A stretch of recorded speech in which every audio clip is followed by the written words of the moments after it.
İki şanssız vardı ki bunları tutarım. Fatıma atamadı. Muhaddise sen de at.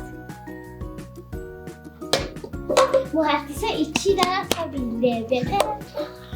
İndi əvvəldən dayan, düzəldim. Aha, Fatıma at. Fatıma 2 dənə atabildi. Muhaddisə harada baxayım, nə atabildi? Muhaddisə də bir dənə atabildi. Oy. İndi Fatıma. Bəh, salam əziz uşaqlar. Necəsiz? Sənin adın nədir, gözəl oğlan? Əhməd. Sənin adın nədir? Rıza. Rıza. Və sənin? Muhammed. Muhammed. Nə gözəl adlarınız var. Əhməd, Rıza, Muhammed. Çox gözəl, çox gözəl. Qızlar, nə oyun oynuyorsunuz? Top oyunu. Top oynuyorsunuz, maşallah. Sənin adın nədir? Mənim adım Zeynep. Zeynəb xanım. Sənin adın nədir? Muhaddisə. Muhaddisə xanım. Sənin? Fatimə. Fatimə xanım, maşallah. Mən də sizə qoşulub oyun oynaya bilərəm. Əlbəttə. Bəli, bir dənə toplardan da mənə verin. Aha. Adama neçə dənə şansdır? 2 dənə. 2 dənə. Bəh, bir dənə qaldı. Təzədən düzəlt, bir dənə də atın. Düzəlt onu Zeynəb xanım. Düzəlt, bəli. Neçədir? Fatimə xanım neçədir? Fatimə 2, mən 2. 2, sən neçəsən? Mən onları düzürdüm. Aferin, yox. İndi bir dənə də atın. Aha, aferin. Çox gözəl.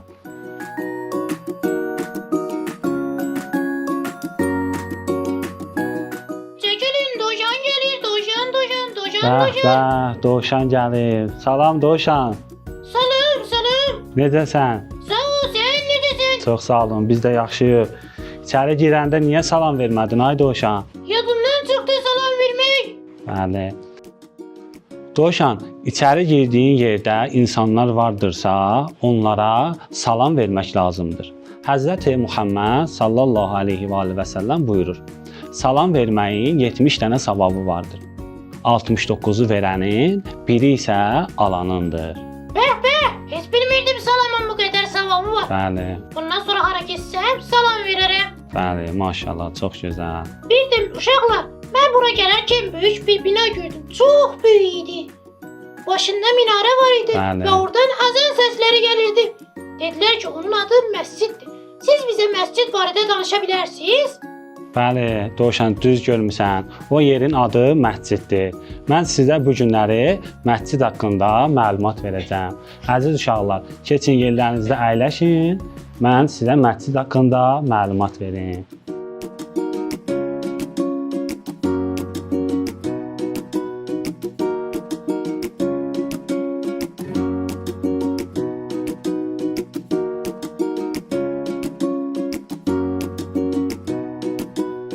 Bismillahirrahmanirrahim. Əziz uşaqlar, bugünkü hekayəmiz sizə məscid haqqında məlumat verəcəm. Məscid Allahın evidir. Orada insanlar dua ilə Allaha ünsiyyətlə məşğul olurlar. Məscidə girərkən dəstəmazda olmaq lazımdır, ətir vurmaq lazımdır. Bilirsiniz də, əziz uşaqlar, məscidlər bizim səngərimizdir. Necə ki, əskərlər heç çox öz səngərlərin boş qoymurlar, ona görə ki, düşmən onlara hücum eləyər. Biz də məscidlərə daim getməliyik və məscidlər bizim səngərimiz olduğumuz üçün məscidləri boş qoymamalıyıq. Və həmçinin Peyğəmbər Salavatullah da öz hökumətini məsciddən idarə eləyərdi. Bəs məscidin bu qədər dəyər və qiyməti vardır. Bildiyiniz kimi, əziz uşaqlar, məscidə girərkən uşaqlara, böyüklərə salam vermək lazımdır. Salam haqqında gözəl şairimiz belə buyurur. Salam necə gözəldir, qönçə dodaqlarında. Gördüyümüz ilk kəsə, söyləyirik hər kəsə. Salam bizə Allahın buyurduğu əmrdir. Salam demək hər zaman bizim üçün fəxrdir.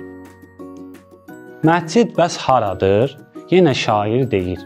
Allah evi, sev bu məkanı. Qiymətlidir məsciddə keçən ömrün hər anı. Mömin qoruyar məscidi təhlükə zamanı. Yer əhli üçün hər gecə ulduz olur aşkar. Göy əhlinə məscid elə ulduz kimi parlar. Əziz uşaqlar, bu günləri sizə məscidə getməyin ədəb və ərkanlarından danışacağam. Sizcə məscidə getməyin nə ədəb ərkanı vardır? Rıza, məscidə getməyin ədəb ərkanı haqqında bir dənə nümunə buyura bilərsən? Yəni məscidə getmək üçün nə etmək lazımdır? Dəstəməz almaq. Afərin, çox gözəl, çox gözəl. Fatimə xanım, sən də birini deyə bilərsən, məscidə girərkən nələrə riayət etmək lazımdır? Ətir vurmadır. Ətir vurmaq lazımdır. Bəh, çox gözəl. Mən bu günləri məscidə getməyin ədəbləri haqqında bir neçəsini sizlərə deyəcəm. Məscidə getməyin ədəblərindən birincisi təmiz paltar geyinməkdir. Yəni insan təmiz, səliqəli paltar geyinib məscidə getməlidir. İkincisi ətir vurmaqdır ki, Fatimə xanım buyurdu. Üçüncüsü dişləri yumaq və başa lazımdır.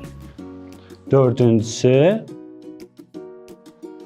məscidə girərkən Bismillah demək lazımdır. Və beşincisi dəstəmazlı olmaq lazımdır. Məscidə getməyin çoxlu ədəbləri vardır. Onlardan biri də sağ ayaq ilə məscidə daxil olmaq lazımdır. Məscidə girərkən insan gərək sağ ayağı ilə məscidə daxil olsun. Məsciddə zikr etmək lazımdır. Səs-küy salmaq olmaz. Allahı daim yad etmək lazımdır.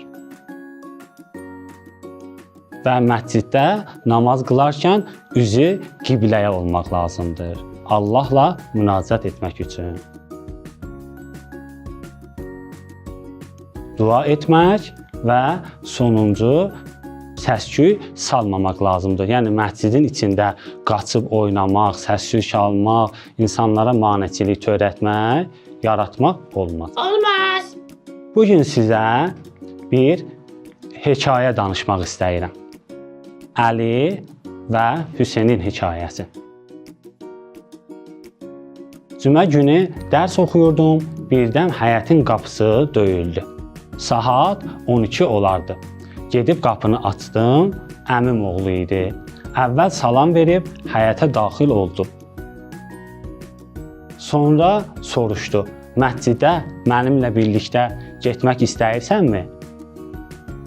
Onun təklifindən xoşum gəldi. Atam və anamın yanına gedib icazə istədim. Atam və anam mənə icazə verdilər. Mən və əmim oğlu ilə məscidə tərəf getdik. Bu vaxtı zöhr azanı oldu. Camaat azanın səsinə məscidə axışırdı. Canamazları sərib səhvləri düzəldirdilər. Qulaq asırsan Dovşan? Qulaq asıram. Diqqətlə qulaq asın. Mən və əmim oğlu İmam Camaatın yanına gedib ona salam verdik. İmam Camaat mehriban səslə bizim salamımızı alıb halımızı soruşdu və bildi ki, məsciddə ilk dəfə namaz qılmağa gəlirik. Sağollaşıb namaz səfinə durduq. İmam Camaat iki namaz ortasında bir neçə mühüm məsələyə toxundu. Birincisi, əziz uşaqlar diqqət edin, birincisi camaat namazına qoşulmaq üçün nə etmək lazımdır? Niyyət etmək lazımdır. İkincisi, camaat namazı birinci və ikinci rükətindən başqa, yəni həm və surədən başqa insan gərək digər əməlləri özü etsin. Məsələn, rukuya gedirsə, onun zikrin özü deməlidir. Təşəhhüd salamı deyirsə, zikrin özü deməlidir. Səcdəyə gedirsə, zikirləri özü deməlidir. Sonra İmam Camaat məscidin hörməti haqqında söhbət açdı. O cümlədən ağız və burun suyunu məscidə tökmək olmaz. Ucadan danışmayın və nəcis ayaqqabı ilə məscidin həyətinə daxil olmayın. Əgər məscidin xalçası nəcis olarsa, onu paşlamaq lazımdır. Namazdan sonra bir-birinizə dua edin və mən və əmim oğlu məsciddə çoxlu hökmlər öyrəndik. Bundan əlavə özümüzə yaxşı dostlar da tapdıq və öz aramızda qərar qoyduq ki, namazlarımızı hər gün məscidə gəlib qılaq. İndi isə əziz uşaqlar, bir dənə müsabiqə keçirdirik. Görək kim cavab tapa biləcək bu suallara. Birinci sual belədir. Mədinə şəhərinin ən birinci məscidi hansıdır? Kim cavab verə bilər? Məscid. Quba məscidi. Əhsən, Quba məscidi. Mədinə şəhərinin ən birinci məscidi, əziz uşaqlar, haradır? Quba məscididir, maşallah. İkinci sual. İmam Zaman əleyhissalamın göstərişi ilə tikilən məscid hansıdır? Cəmkərən. Cəmkəran, afərin. Bəs ikinci sualın da cavabı bu oldu ki, İmam Zaman əleyhissalamın göstərişi ilə tikilən məscid hansı məsciddir? Cəmkərən. Cəmkəran məscidi, afərin. Və üçüncü sual bundan ibarətdir. Hansı məsciddir ki, onda Kəbə evi vardır? Məscidül Həram. Afərin, afərin. Hamımız bir yerdə deyirik, o hansı məsciddir ki, onda Kəbə evi vardır? Məscidül Həram. Haram, çox gözəl. Və axırıncı sualımız da bundan ibarətdir. Müsəlmanların birinci qibləsi hansı olmuşdur? Bəli, Zeynəb xanım, siz buyurun.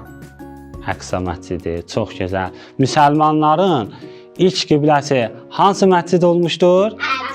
Əqsa məscidi. Bəli, əziz uşaqlar. İmam Sadiq əleyhissalam məscidin əzəməti haqqında bir gözəl kəlamı vardı. Buyurur ki, hər kim dəstəmazlı məscidə daxil olarsa, Allah onun bütün günahlarını bağışlayar. Oy. Və sonda İmam Zaman ağamızın səlamətliyi üçün məscidə gedərkən İmam Zaman ağa üçün də dua eləmək lazımdır. O duanı hamımız bugün bahəm deyəcəyik. O dua da fərəz duasıdır.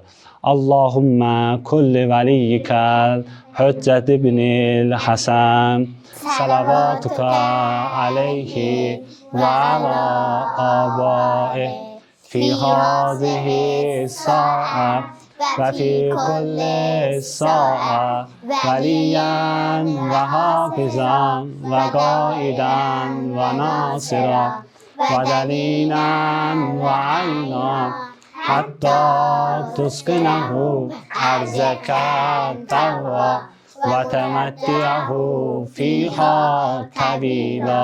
Əhsən əziz uşaqlar, əhsən. Tərcüməsini də mən sizin üçün oxuyuram. İlahi, indi və hər an ona və əzdadına rəhmət və mərhəmətin olan Hüccət ibnil Həsənə, yəni İmam Zamana himayətçi, gözətçi, rəhbər, kömək və yol göstərən ol. O vaxta qədər ki, onu yer üzündə izzət və şərafətlə rəhbər edəsən və onu yer üzərində uzun müddət bəhrələndirəsən. Onu uzun ömürlü edəsən. Onu bizlərə qarşı mehriban, bizi isə onun dualarında şərik et. Öz salavat və rəhmətini ona göndər və onun zuhurunu təcil et. Bizi onun əmr və fərmanlarına itaat edənlərdən qərar ver. Əziz uşaqlar, azan səsi gəlir. İnşallah gedək məscidə namazımızı qılaq, yenə gələrik, verilişimizi davam edərik. Hələlik, sağ olun əziz izləyicilər, gələn görüşlərə qədər. Çox sağ olun.